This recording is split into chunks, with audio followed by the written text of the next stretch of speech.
अंगूठी के भीतर एक बेहद छोटा सा खोखला स्थान छिपा हुआ था, जिसे खास तौर पर जहर रखने के लिए बनाया गया था। ऐसी अंगूठियां कभी मूक हथियार के रूप में इस्तेमाल होती थीं, जिनकी मदद से जहर को चुपचाप खाने पीने की चीजों में मिला दिया जाता था। जैसे ही दुश्मन उसे खाता, मौत बिना किसी चेतावनी के तुरंत आ जाती। लेकिन इस अंगूठी का एक और भी ज्यादा अंधेरा मकसद था।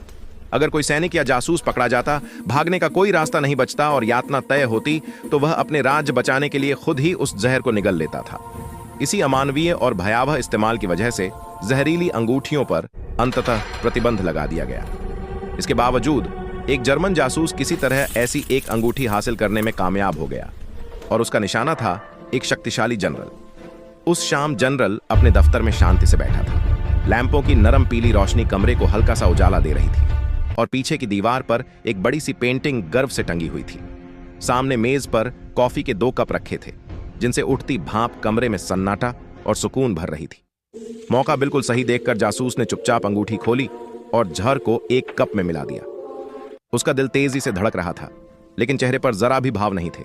सब कुछ योजना के मुताबिक चल ही रहा था कि अचानक जनरल मुड़ा और दूसरा कप उठा लिया, वह कप जिसमें जहर नहीं था। एक पल के लिए मानो समय थम सा गया।